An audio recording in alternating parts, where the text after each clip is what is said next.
So we can get on our way with the next panel, and it is on artificial intelligence and autonomous lethal weapon systems. And this is a subject matter that's very close to my heart, very close to the work of Project Plowshares, and it is a matter that intersects with some of the themes that we were talking about in the previous panel, including about the applicability of international humanitarian law. And as I said at the outset, the very question of our humanity is relevant in this conversation of artificial intelligence. I think it was Alan Turing who's often referred to as the godfather or the father of modern computing, who said that a system would be considered intelligent if it was able to deceive somebody into thinking that it was actually a person. We may be at the cusp of that reality. So without further ado, it is my great pleasure and privilege to introduce two colleagues and friends who are going to speak with real intelligence, not artificial, about these thorny matters. So to my immediate right is my good friend and colleague at Project Plowshares, Branka Marian, and she leads the emerging technologies file at Project Plowshares, and she has quite a breadth of experience and domestically and internationally on these issues, and has given a lot of thought to some of the nuances that inform these conversations. So we look forward to hearing from Branka. And next to Branka, we have Srđan Vučetić, who's a professor at the Graduate School of Public and International Policy here at the University of Ottawa. And also, unrelated to this panel, he has one of the coolest titles for a paper that I have seen, and it is A Nation of Feminist Arms Dealers, referring to Canada. Right. Without further ado, Branka, the floor is yours. Okay, thank you so much, Cesar. And it's wonderful to be on a panel with Srđan, as we both commented. This is, I think, the first Bosnian panel that we've ever been on. So it's nice to be here with all of you. Let me just say, since the morning has been so positive and we ended on such reassurance about the state of global affairs, I'm going to be even more dystopian today. And I want to talk to you, I'm going to specifically focus on autonomous weapons. AI in military application has a broad number of uses, not all of which are problematic from our perspective. Some of them, for logistical support, this is something that militaries themselves have to kind of sort out. But what we're primarily concerned is about the use of artificial intelligence, which enables autonomy in weapons systems specifically. So I'll stick to that, but I'm more than happy to kind of look at the way in which AI, and indeed I'll touch on, in which AI is transforming the information environment in which these wars are being fought, I think, as we're sort of experiencing and we're seeing happen in real time. Some years ago, when I first started focusing on this issue, and I see Paul Hannon in the audience, I was a young voice, on autonomous weapons, and I've aged since, and not much progress has been made in the many years that I've followed this issue, but the technology has advanced. So before, many years ago when I first started, I could talk about, hypothetical uses of systems. But I can tell you right now, in Ukraine, we're seeing AI being used on the battlefield, being used to select targets, being used to track troops, facial recognition technology, which is helping, Ukrainians on the one hand, identify war dead, but on the other hand, can also be used to identify potential war criminals. I can tell you about the use of recently of the Saker Scout drone, which integrates sort of AI and which is more broadly integrated with the Delta Intelligence distribution system that is gathering information from drones, satellites, and other sources. And that drone is essentially, if you're thinking an autonomous weapon system, you might be thinking sophisticated, but it's a quadcopter. So think of a quadcopter that you've seen, and that's what the Saker drone is. And it's essentially relaying information to the human operator about potential targets, right? And according to the manufacturer, it can identify something like, it can differentiate or identify something like 64 military objects so far. And so when we say with autonomous weapons, this is a game changer, I think that might seem like still like something that's coming down the line. And I want to be very clear that these systems are being used right now, currently in warfare.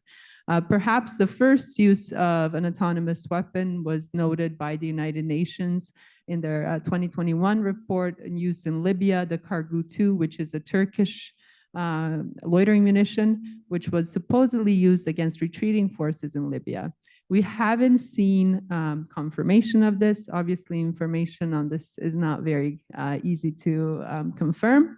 But what I think was interesting about the Kargu-2 discussion is that the manufacturer had promised and hyped up its abilities and capabilities so that it had facial recognition and it had AI and it could function without a human operator. And then I was at a meeting, an informal discussion, where the Turkish delegation was very clear that this was not functioning as a fully autonomous weapon, but indeed as a semi-autonomous weapon. And so that matter of language is very important in international discussions, because obviously the technologists, the big companies have, the defense companies have an interest in hyping up the product, and the states have an interest in saying that they're sticking within the realms of what's sort of currently acceptable. The reality is that we currently do not have a framework for autonomous weapon systems. As these developments are happening on the battlefield, there's a lot of adaptation of commercial technology. These are, developments in computer vision, for example, that are very helpful to us when we're maybe online shopping to differentiate between the, shirts and pants. They are the same. That is the same technology that is being used to differentiate different objects in the battlefield. So there is no military grade AI and civilian grade AI. These advancements are happening in the civilian sphere, and they're incredibly, incredibly helpful to the militaries, which are very keen to get this information. The reason that, autonomous weapons appeal to militaries are in part because of speed and efficiency of response. It can take a human analyst something like 100 hours to analyze data that these AI systems can, now analyze in something like 15 to 20 minutes, and we're getting that time to be lower and lower. So that speed of response is an incredible appeal, but the speed of response, of course, carries with it great risk about misinformation, with hacking and possible errors. Another great sort of push and driver of this sort of wish for autonomous weapons is the great power competition and the challenges between the major states. So the United States recently announced its replicator program, which is meant to, have something like thousands of AI weapons essentially being fielded, not just researched, but being fielded. And the reason for this that was given for the replicator program by the US Department of Defense essentially was that they need to overcome China's advantage that they see, which is mass. So what autonomous systems on crewed platforms provide is sort of a response to that. And so the sort of the kind of rivalry that we're seeing between the United States and China is furthering sort of advancements in this field. And like I said, a lot of the advancement is actually happening in the civilian sector. And there are companies that are all too willing to kind of test out their technology. So this morning there was mention of, the role of Microsoft really in housing some of the information or being in charge of some of the information. And now we have companies like Palantir, which are very keen to see their technology being tested because they will have a wider number of customers. So Palantir has provided the Ukrainians with their technology, which can presumably, presumably, according to some sources, been an important contribution to Ukraine's ability to resist the Russian invasion. And Palantir, of course, is a privately owned company. And that's what we're seeing generally. A lot of the power within the AI sector lies with a few major companies still, because the ability to process data the ability to access some of the most sophisticated technologies, it still lies within few powerful states, and within those states, a few powerful companies. Now, maybe that might seem like it's reassuring because we won't see some concern about wider proliferation, but I don't know the extent to which it made it to the headlines. But following its horrific attack in Israel, Hamas also used drones to drop explosives on sort of different objects within the area. And what we're seeing is these non-state groups also accessing these technologies. To some extent, we won't be able to control that. These non-state armed groups, this is inherently a dual-use technology. AI is inherently a dual-use technology. It's code that's often made public, right? It's code that's often open sourced. Some of these misuses, let's say, of this technology, we won't be able to control.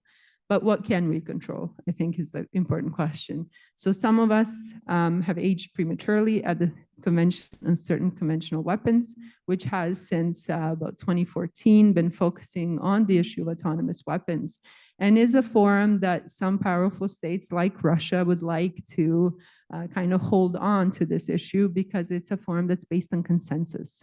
And what consensus is being taken to mean, though, is unanimity. And it's essentially veto for everyone. And the CCW has been important as an incubator, as a way for us to understand what the issues are. But it's really become largely a stalled forum. So what we're seeing kind of develop in this regulatory space are new processes that are emerging, and new sort of pushes for different processes. So actually about a week or so ago, the government of Austria tabled a resolution at the United Nations General Assembly, the first committee, to try and sort of develop a different, essentially, forum for this process. And we're seeing regional groupings of countries like Costa Rica, which led, Central Caribbean and Latin American states to come together to call for a prohibition on autonomous weapons. And then we're seeing countries like the United States, which really would like to see a political declaration, right? So these are not countries that would like to see a legal kind of response to the challenge. They would like to see a political declaration. And the United States political declaration is something that I think will get more traction, particularly with its allies. And so what is happening right now is that we have these parallel processes, which might not be a bad thing. We might need, some of the countries to be sort of kept placid in the CCW, and we might need sort of more creative thinking to happen outside of that forum. But we're also in real need of understanding the challenges that are coming with a technology that is transforming, that is proliferating, and our regulations are simply sort of not keeping up. I know I've talked a lot, and I have a lot to say, but I will try and limit it. One of the things to keep in mind, I think, is that there is this sort of related conversation, responsible military uses of AI, that has been headed by the government of the Netherlands and South Korea. The ReAIM summit that happened in The Hague is supposed to happen again in South Korea next year. But it also seems like a process that's really fizzling out a bit. And one of the challenges is that on these issues, we're very good at talking to allies, but we're not very good at talking to adversaries or would-be adversaries. And the forums where these discussions need to happen are really multilateral forums, because what we're trying to sort of argue for is some level of regulation and prohibition on specific, perhaps targeting. So if we're targeting civilian installations, or if we're targeting civilians or military installations in the proximity of civilian areas, perhaps those would be prohibited uses of some of these systems. So there is a level of nuance and a level of policy development that is still needed, and that needs to happen, I would say, sooner rather than later, because essentially what is happening in the battlefields today is already undermining international humanitarian law, where it is not sufficient to answer questions regarding accountability. Who is accountable if a system makes a mistake? Who is accountable if a system targets civilians. And these are concerns about whether it's intentional or unintentional, impacts that need to be thought of. There are questions of, well, can we certify systems to ensure that, they're safe for use? There are important questions here about ethical considerations. Should these systems be making decisions regarding human lives? There are a number of questions that we have not answered, but the systems are already being deployed. And so I will end here because I know we want to have a rich conversation and Srijan will have more points, but I just want to say that the issue of autonomous weapons, one that is not futuristic. It's not one based on science fiction, but it's indeed one that is happening today and that may often fall by the wayside because of the perception that we have time to address it. Thank you. Thank you very much for that, Branka.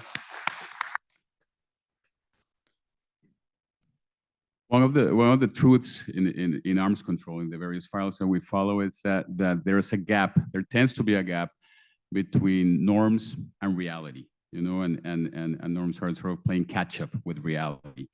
But this is way more accentuated when it comes to artificial intelligence and autonomous weapon systems because of the very rapidity with which these systems are advancing. So the gap between normative development and reality is not only big, but getting bigger with time. Thank you, Branka. I'll tell you right now that I will ask you a question about where does Canada stand, so you can have time to think about it. And without further ado, Surgeon, please, the floor is yours. Thank you, Cesar, and I'm glad you're not going to ask me the same question because I did not get the draft of the AI strategy to comment on. I don't work in AI. I work on, I guess, arms trade would be the closest thing. So I want to talk about the political economy of AI, autonomous weapons, and more generally, fourth industrial revolution technologies. And I thought it'd be perhaps best to start with three questions. So first, what is so distinctive about AI in the sense of arms production and trade? Two, what is the right balance between private and public interventions in this market? I'm using market under quotation marks. And three, which countries stand, or which power blocks, if you like, stand to win this competition, right? So this is going to be an IR, international relations perspective, which is where I come from. And I've also should say that, yes, this is kind of a new chapter of a friendship, but also a new chapter for me because AI is an entirely new field for someone who studies these things. Why? Well, one reason is the scarce data. We really don't know.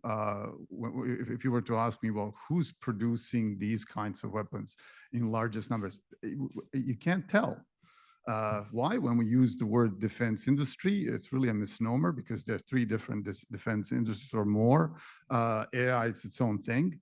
When we're talking about major conventional weapon systems, where usually what we do is we go to a website by Stockholm International Peace Research Institute. We download data that they've been collecting since 1950, and they have an amazing amount of information, but only on specific things. And those of you with past or current military experience will have heard the term big shinies. So anything from submarines to fighter jets to howitzers to light armored vehicles. If you are interested in small arms and light weapons, this is where things already are starting to get complicated. I mean, it's always been hard to collect this kind of data, but Norwegians, various institutes in Oslo have been collecting them. So you have something to work with. But why, when it comes to AI? Well, yes, already we are counting some autonomous weapon systems or semi-autonomous weapon systems as small arms and light weapons. So we talked about loitering munitions earlier. Well, that's a small arm because it's so cheap. TB2 is known as the Kalashnikov of the 21st century, right? And it's partly a marketing ploy. And some, I guess, Turkish delegations, researchers, and others are saying, well, we sold 50 of these systems to Ukraine in the first month or weeks of the war for $250 million, and they basically are the reason why you're still independent. So here you have you have drones, as we used to call them, and as well as actual Kalashnikovs, and they're all grouped together under this the rubric small arms or light weapons, if you like. They're not light, they're not small, but this is where the kind of research is going.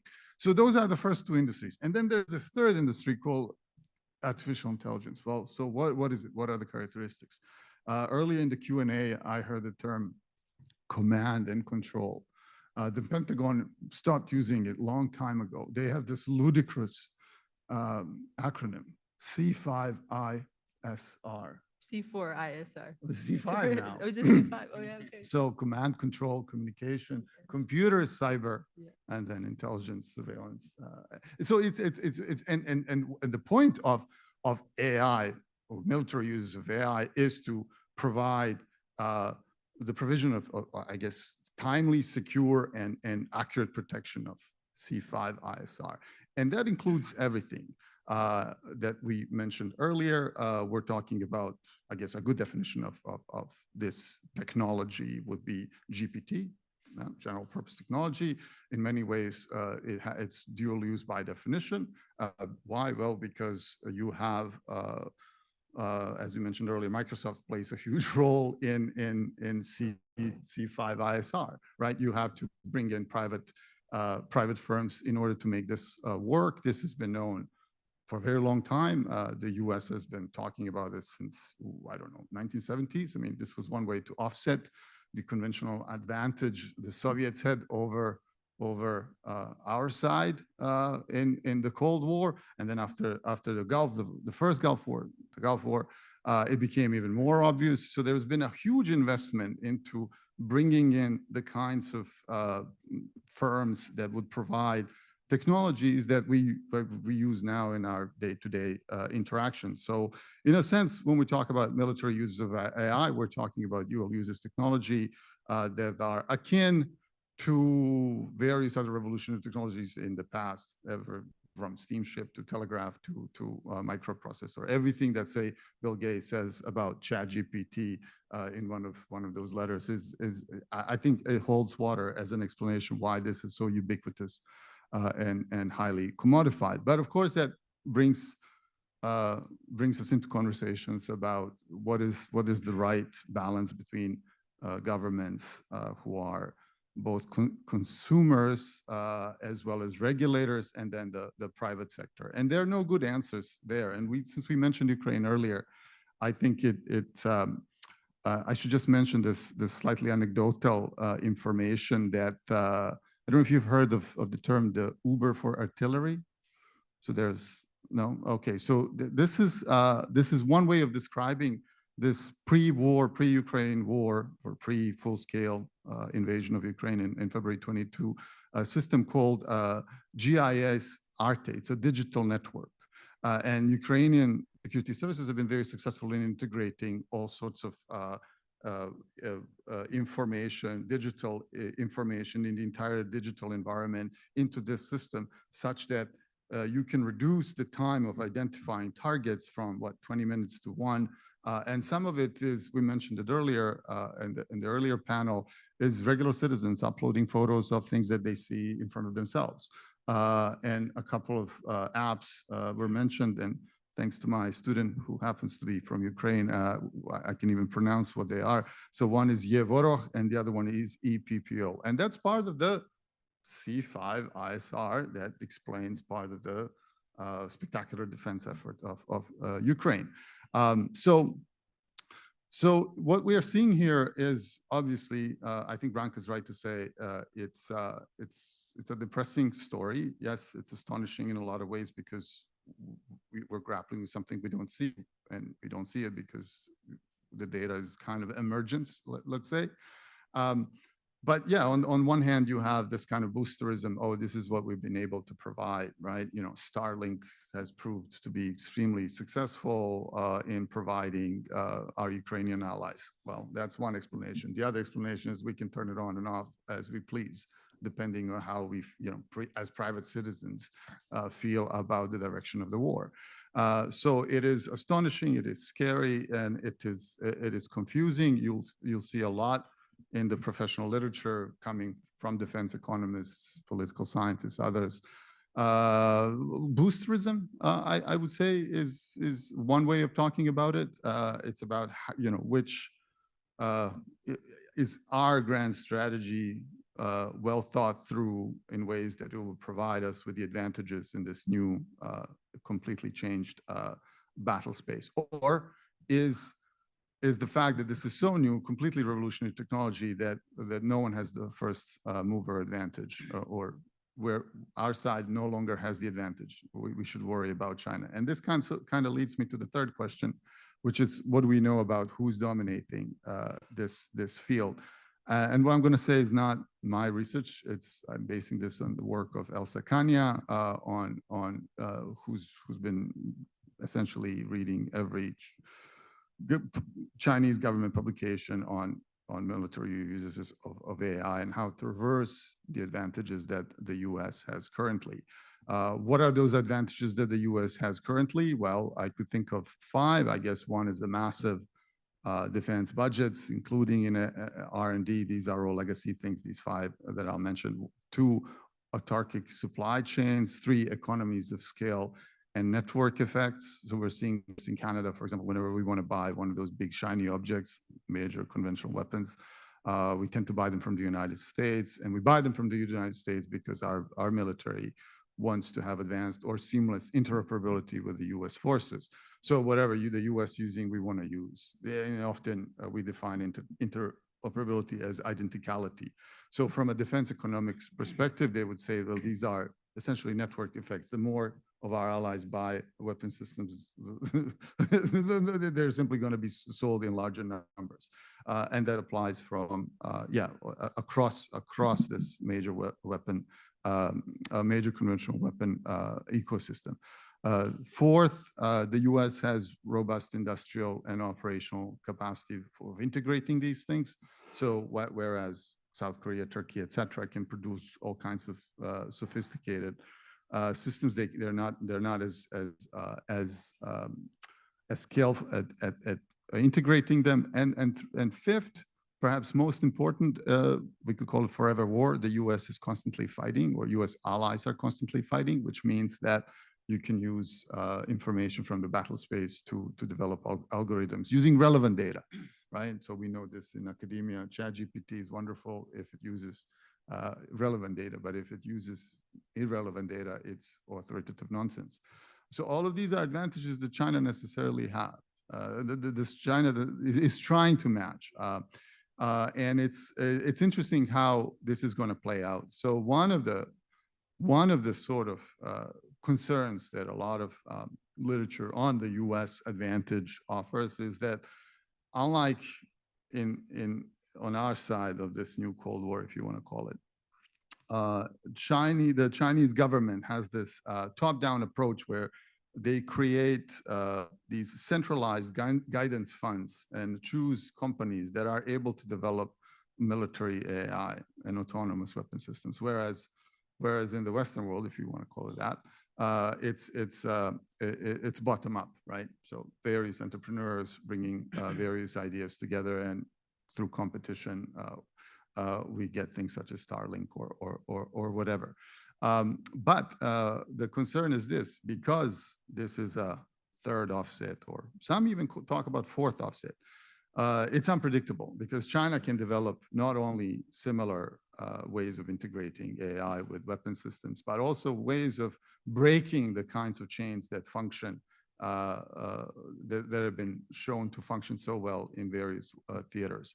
So you get these images of perfect swarms of drones integrated through most potent of quantum computers that are developed over there as opposed to over here. And it's a new world. I'll just say this: the Ukraine war has been described as the first networked war. I don't know if that's true or false, but that's the kind of discourse that's coming out by observers of these things. But I think everyone has an eye on a bigger competition, the geopolitical rivalry between China and the US-led Western world. So I'll stop there.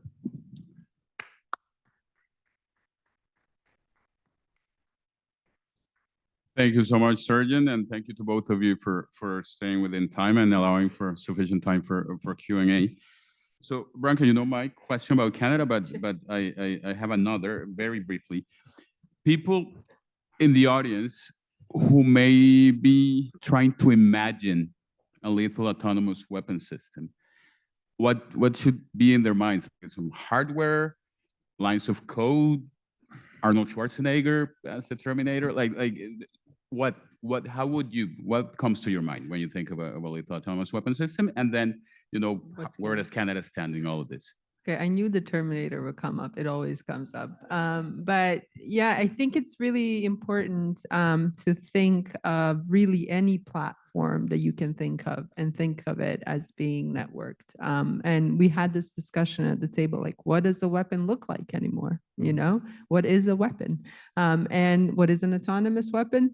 Well, it really could be any existing platform with artificial intelligence capabilities. And that's why I started with the Cargo 2. And if you want to look it up, what it looks like, or the Saker drone, the quadcopters.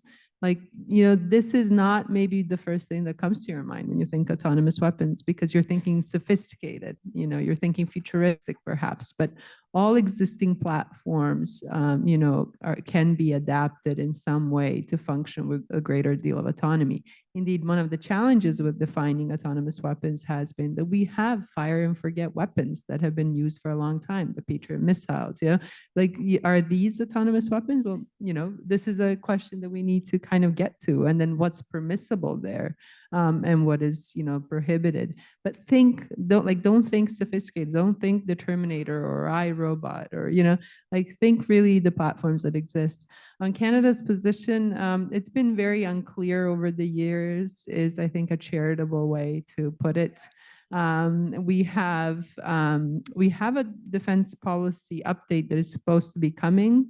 We have an AI, policy for responsible military use that is coming. I've seen a draft a year or so ago. There's nothing problematic there, nothing revolutionary, but nothing problematic. So I don't know why these haven't been released yet. It would be helpful to have some insight. And also for our allies, like, how is Canada thinking about it?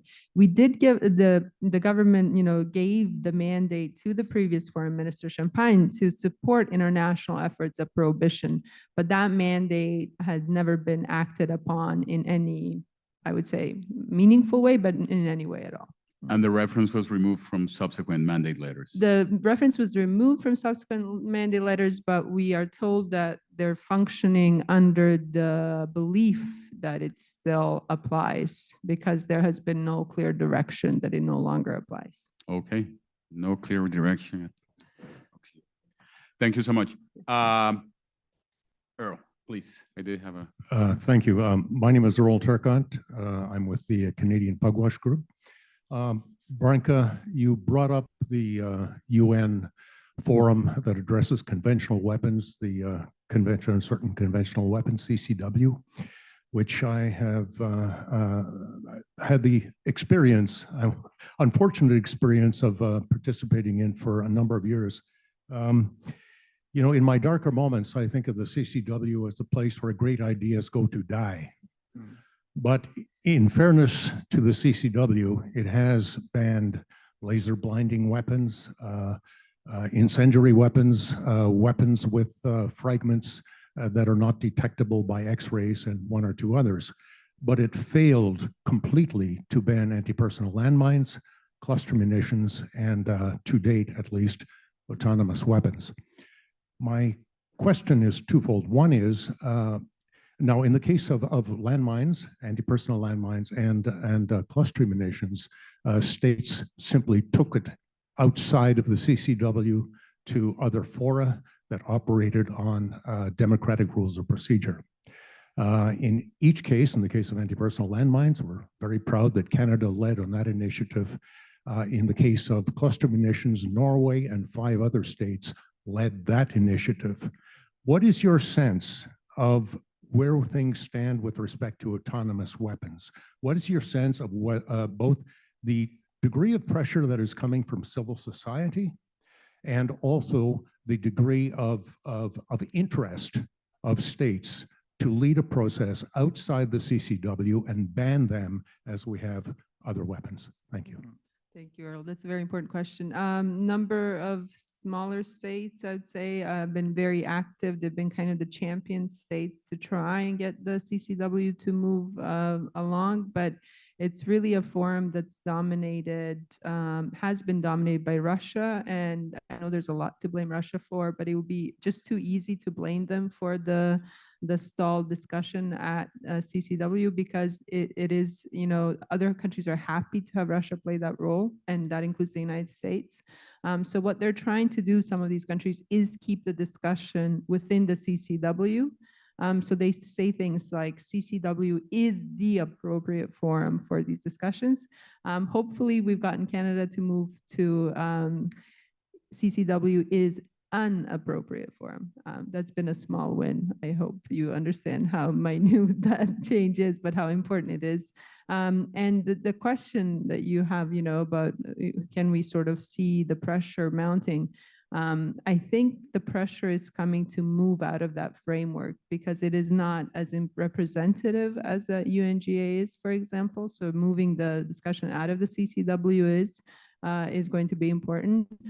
But there are broader structural problems here. Sometimes it's easy to blame the forum, but the lack of political will, and particularly the lack of political will amongst middle powers, is, I think, concerning. So we need the middle powers to step up.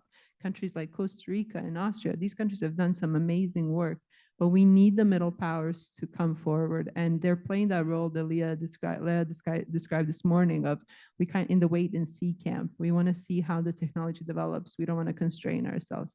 And until the middle powers act, I think on this issue, it'll be very difficult to get out of that gridlock that's been created. Thank you. Robin? Two questions related. Branka, you mentioned the open source problematic, and Surgeon? Surgeon. Yes, yeah, yes. you mentioned China top-down, West bottom-up phenomenon. So my assumption has always been that AI, autonomous weapons, is primarily a software problem. That is, the hardware is somewhat mechanical, the brains are software. I may be wrong in that, but let me just start with that. Given the significant proportion of the technology that's in development, at least the stuff that's out of control, is open source, and there's mammoth amounts of it. What does that tell us? And as well, is China not subject to this problem? I mean, I know that their internet issues are somewhat separated, but how does this affect the problematic in China? Yeah, I'm happy to start. Well, I mean, so I mentioned this Cold War under heavy quotation marks. It's not, I don't think it's technically a Cold War compared to the one we experienced, or some of us experienced in the 20th century. But when we see things such as the Biden administration's CHIPS Act, I mean, clearly it's not just about open sources and software. I mean, it is a way to stop China from producing the kinds of technologies beyond data science, advanced computing, autonomous systems, etc. So there's, I think, both at once. What's perhaps more interesting is looking at these second-tier arms producers / traders, such as Turkey, such as South Korea.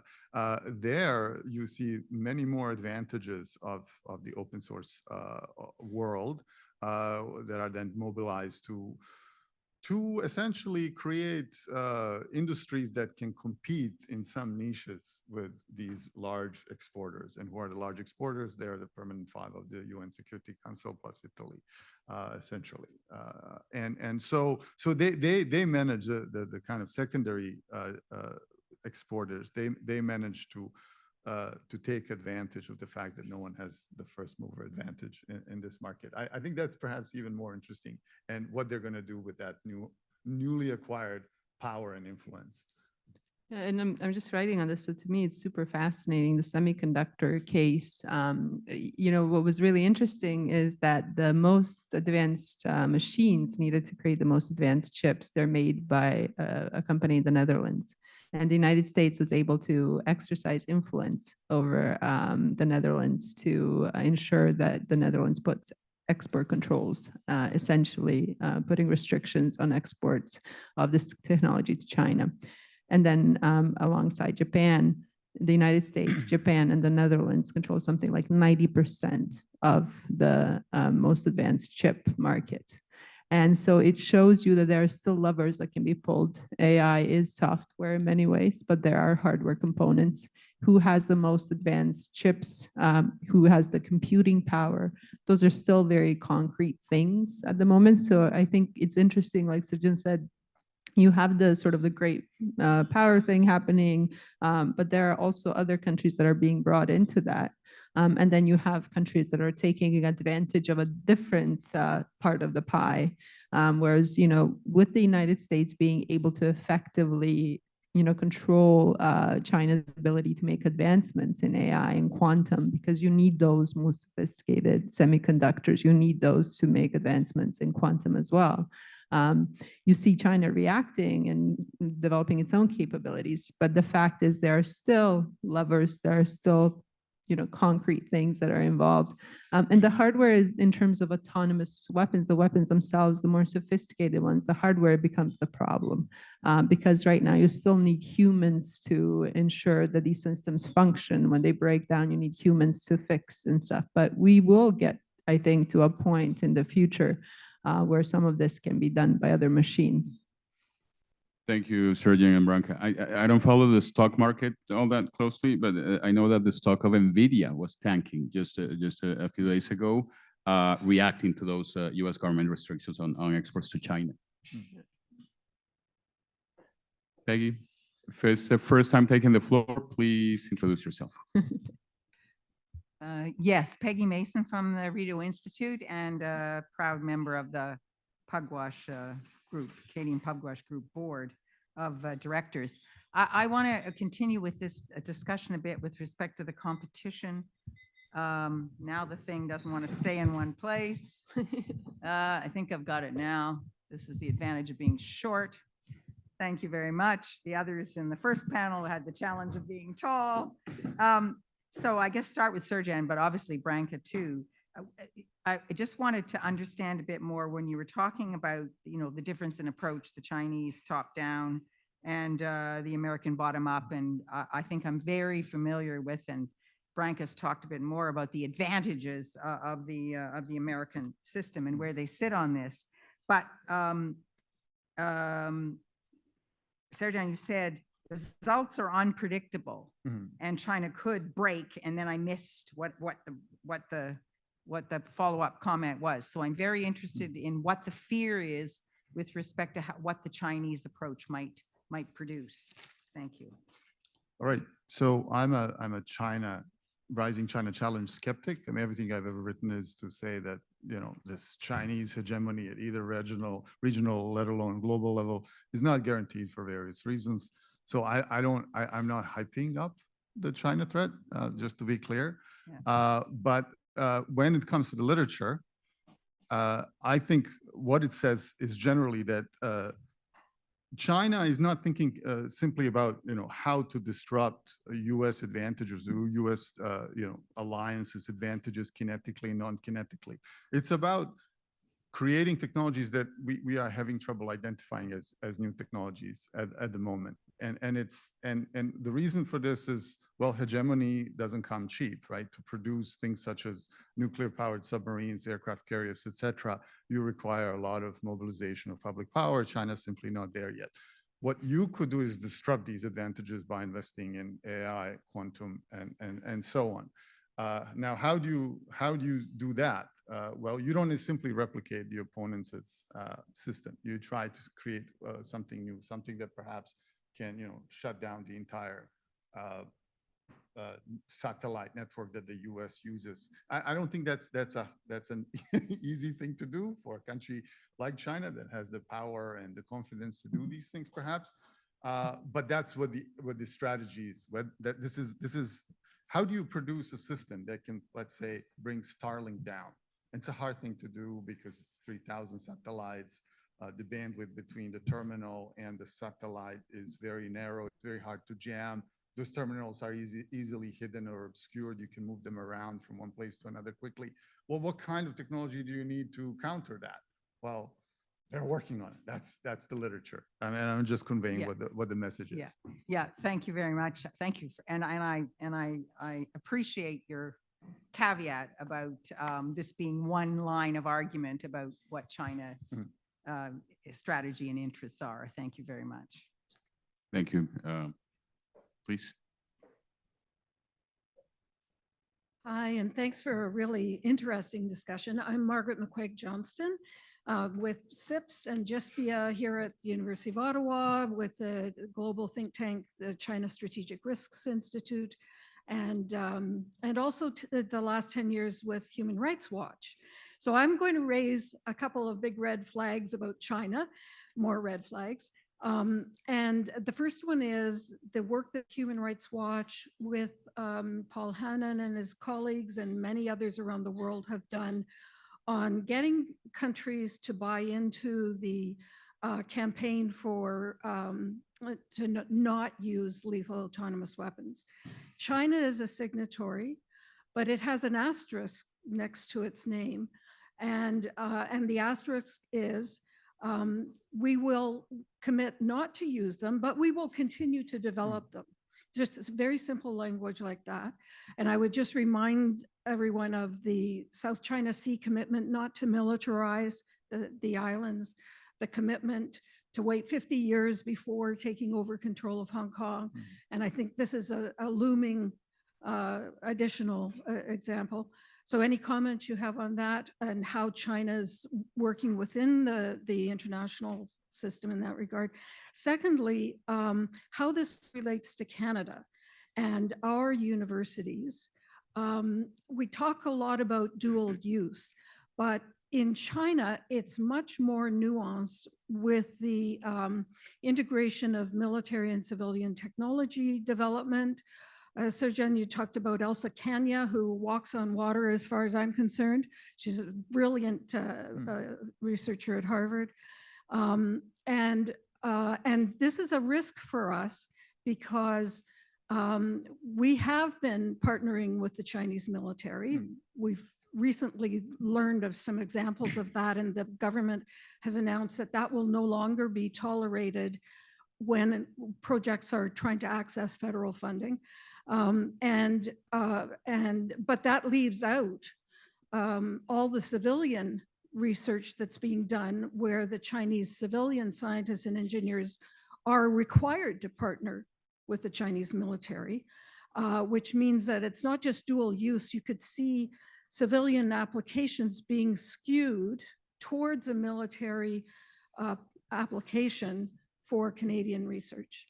And then the other dimension, of course, is that China is no longer publishing strategic technology research when it's sensitive for military applications. They're keeping that within China.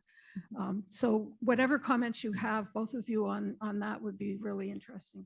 Sure. Thank you so much, Margaret. I don't know if Paul recalls, but the discussion on whether to include China on the list of countries that supported a prohibition on autonomous weapons happened.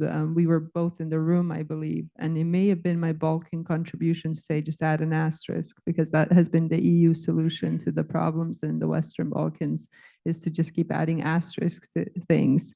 But I thought it was important to put them on the list to see if we can urge other states to push them on what they meant by defensive. They said they support a prohibition on offensive uses of autonomous weapons, but not defensive.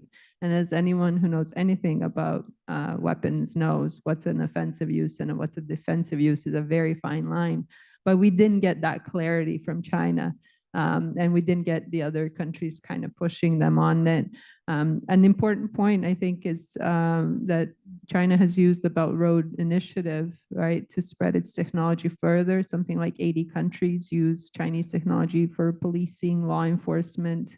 Some 30 plus have received training from China on using AI for censorship and other things. So it's definitely a player in that space. And I think it's really important to be thoughtful about the kind of research that we engage in. I did a talk at the University of Waterloo, and I said, you might not care about geopolitics, but geopolitics cares about you. And I think that's the reality about some of this research, because it is multi-purpose, dual use, however you want to term it. There has to be thought.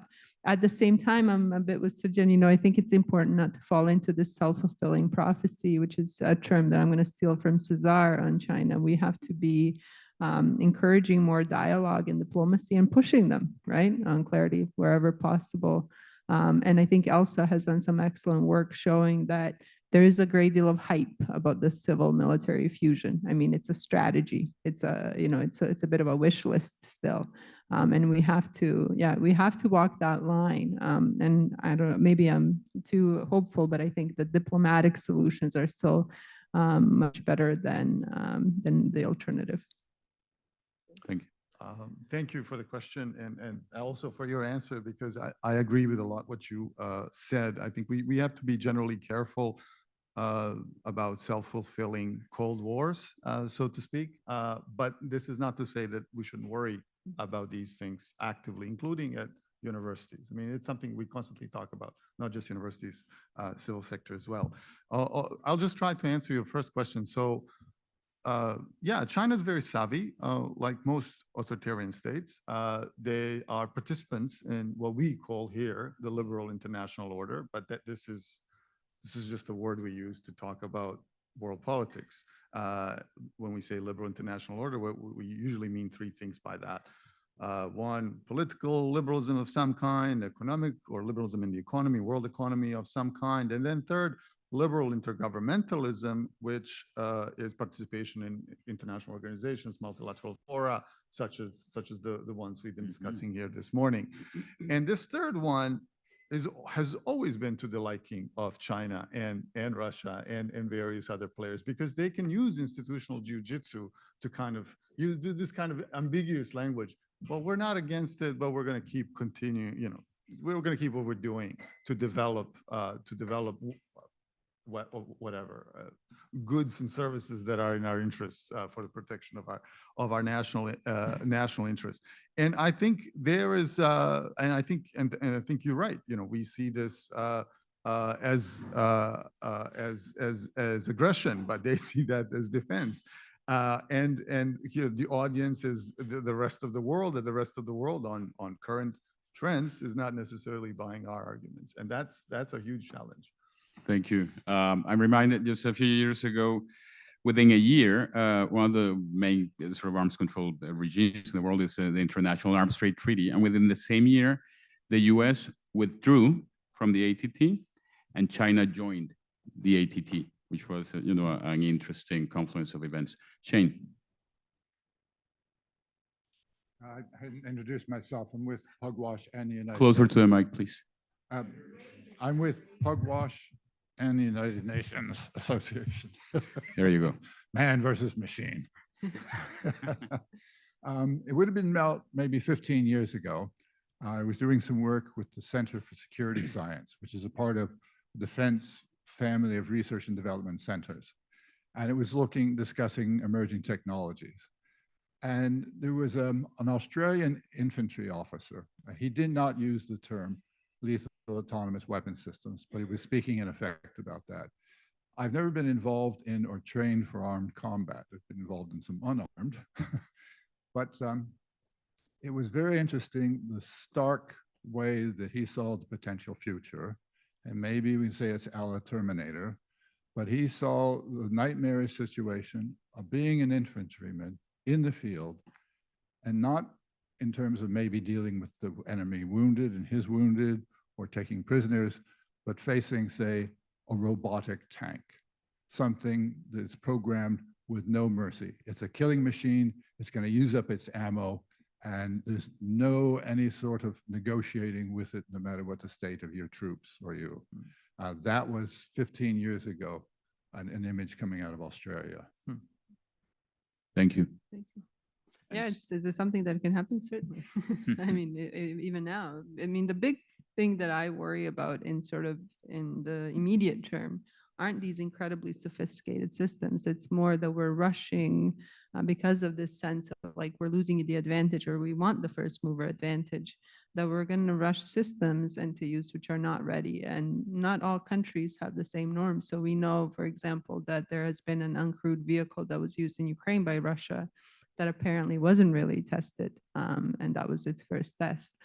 In general, we know that AI, Ukraine is being treated as a test lab for AI, both by sort of other, countries, but the Ukrainians themselves by necessity, right? So there is, some of these sort of scenarios, nightmare scenarios are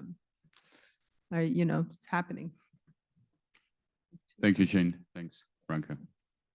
Please. I don't have to play with the mic here, so that's nice. Thank you guys for your presentation. 2 questions that'll be preceded by just quick comments. We talked a little bit about the ingredients that are required to have, I guess, what we can just call AI dominance or some sort of advantage in AI. I think we talked a little bit about chips, a little bit about capital. I'm wondering if you could comment on human talent, algorithms, and data, and who you might think has the advantage in those spaces today and going into the future, just between the United States and China. Second question is, Canada's really good at AI research and really good at AI ethics. We're really bad at scaling AI technologies and leveraging them for our national security and defense interests. If Canada fails to harness AI technologies for its defense and national security interests within the next 5 years, what are the implications, in your view, for defense alliances, current and future defense alliances that Canada may or may not be included in? Any comments you can make on that would be great. And that's it for me. Thanks. And my name's Josiah Witherspoon with Department of National Defense. Thank you so much, and very specific, concrete questions. So the first one on human talent, and the second on Canada and harnessing AI implications thereof. I'll try. Thanks for the question, Josiah. So on the first, on human talent, this reminds me a lot about the US decline debates, not the current decline debates, but the previous series of decline debates on let's say in the 1980s, Herman Kahn and others writing about Japanese superstate, right?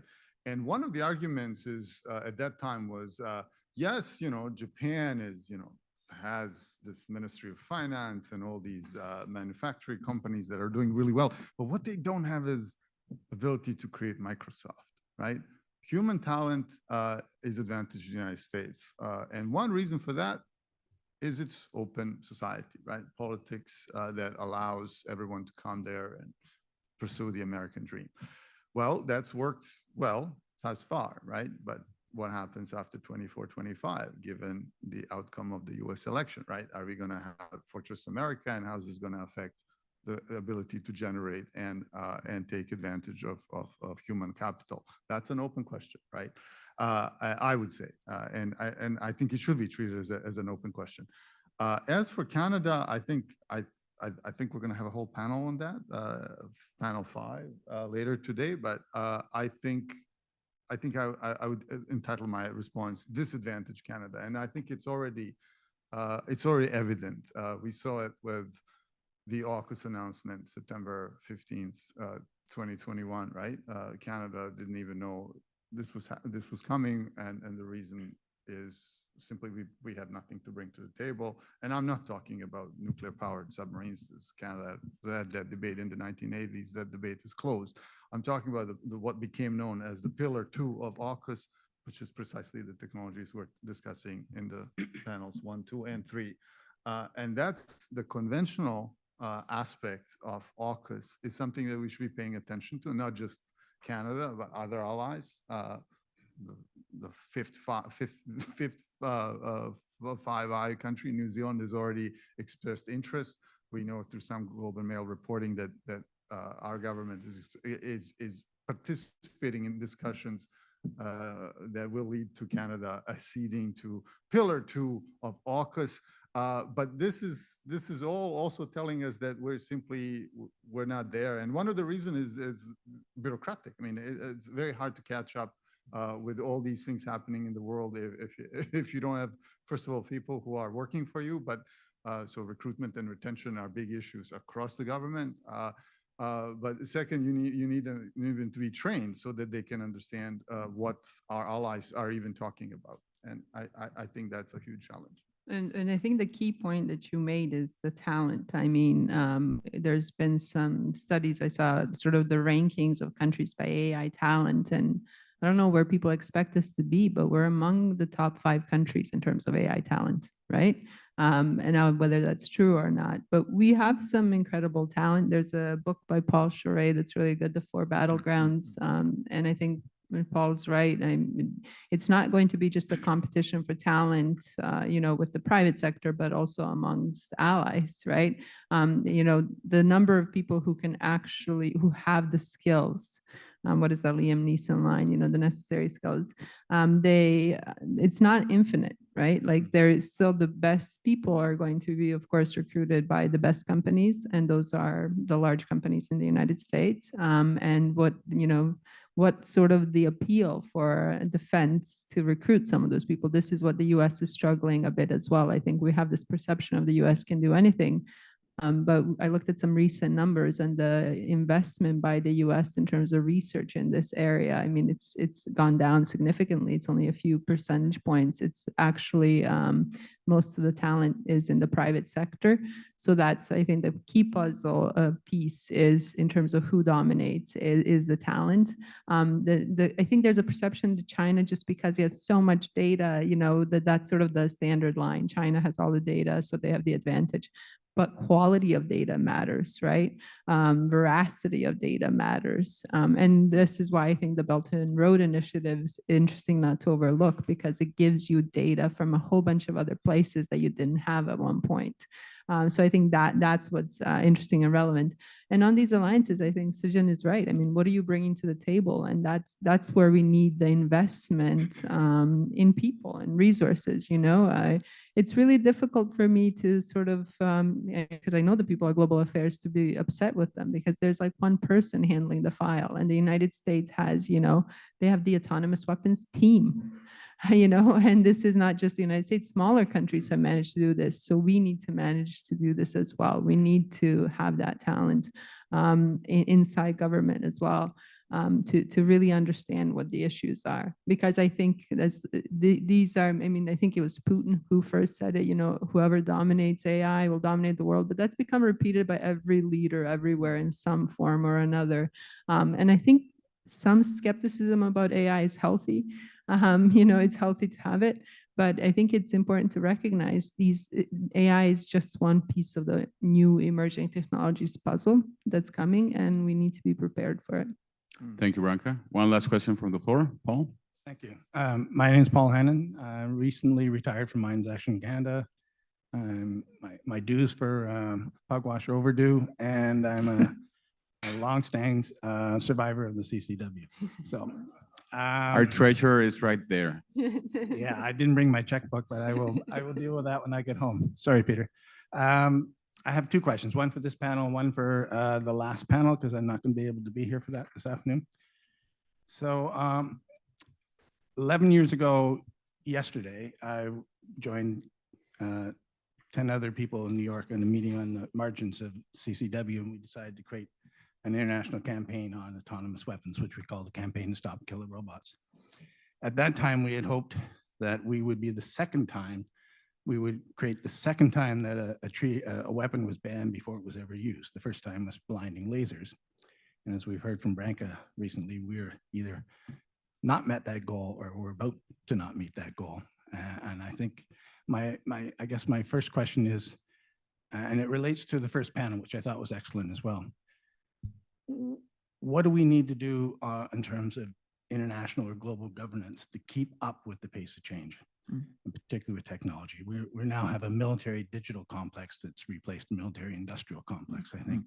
And I don't think we're prepared for that, and we understand that. So any thoughts you might have? Sorry if I put you on the on the spot there. And the second question is relating to the panel on Canada.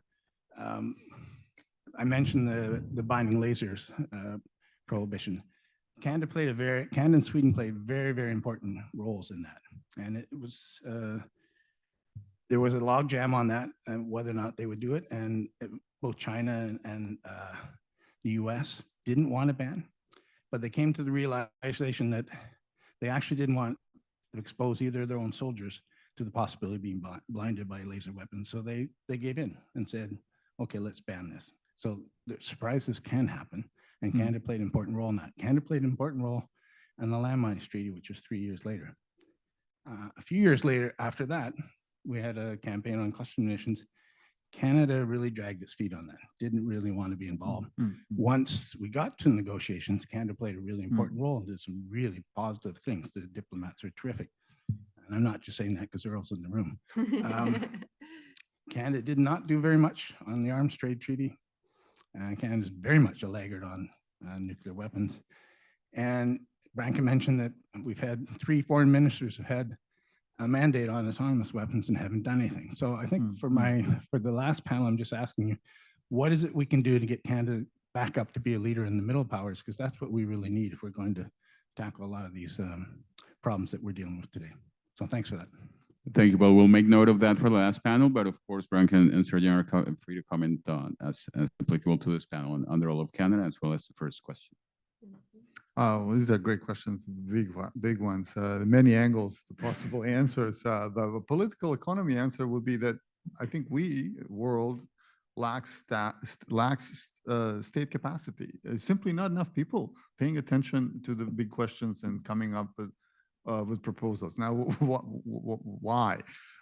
Many reasons that they have to do with both political and economic government since the 1970s. Even places like China, we think of it as this, surveillance-based behemoth. Yes, it is, but it's also fractured in a lot of ways because its own state structures are hollowed out through decisions made since the 1990s.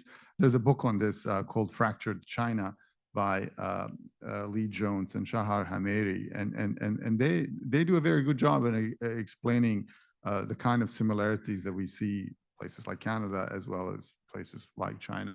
Simply generating action from a stronger state. It's not, and it's not there. As for the panel number 5 question, I mean, I'll just simply say it would be good to have some strategy, some strategic guidance. That's why we're all waiting for these documents in any kind of form to be published. The ND's update would be wonderful. I think it would help us think about how to recalibrate national strategy or defense policy with these new emergent technologies, but also many other things, how to fix defense procurement, what to do with climate catastrophe challenges, recruitment and retention, which I mentioned earlier. How do we begin to solve these problems? It'd be good to have some kind of guidance, which we don't have now. And yeah, I think it's a big gap. I'll be very quick, Paul. I think you're absolutely right. The enormous challenge these new technologies pose for global governance and national governance is that they are these incredibly difficult dual use aspects to them that you need to have the expertise and the ability to regulate them. Unfortunately, we're seeing a lot of lobbying by companies who say, just let us kind of handle it. I think the other issue is that we focus a lot on, like the military, the big shiny things that the militaries want and need. But there's also the adaption of commercial technologies, which we're seeing smaller states use.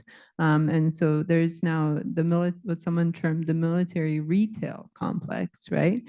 Because it's these, and the seriousness of that is that some of these components are really hard to track through export controls because they are commercial aspects.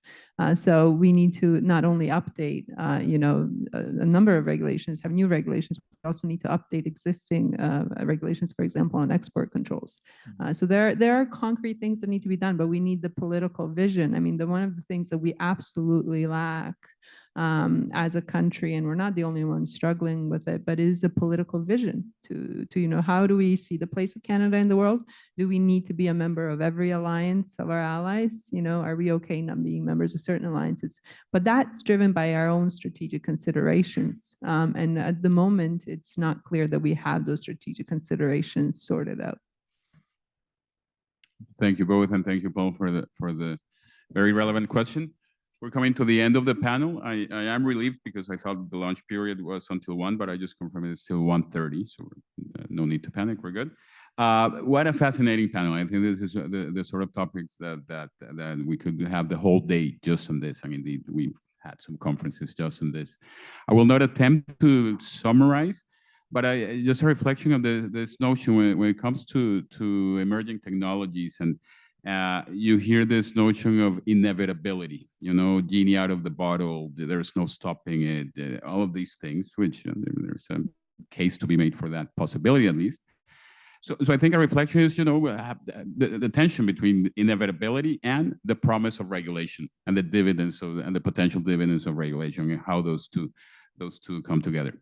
Beyond regulation, I wonder, and I'm thinking of Sergeant's comments about the US and China in particular, because I do believe that's going to be a key driver in this realm, whether heightened vulnerabilities at some point may outweigh the perceived benefits, of going all in with these technologies, and whether that realization, acknowledgement of those mutual vulnerabilities might in themselves be an incentive for some sort of collaboration or cooperation. So that's one thought. And the second thought, and it goes back to this issue, and Branka mentioned, and we were talking about earlier, this notion of weapons that don't look like weapons.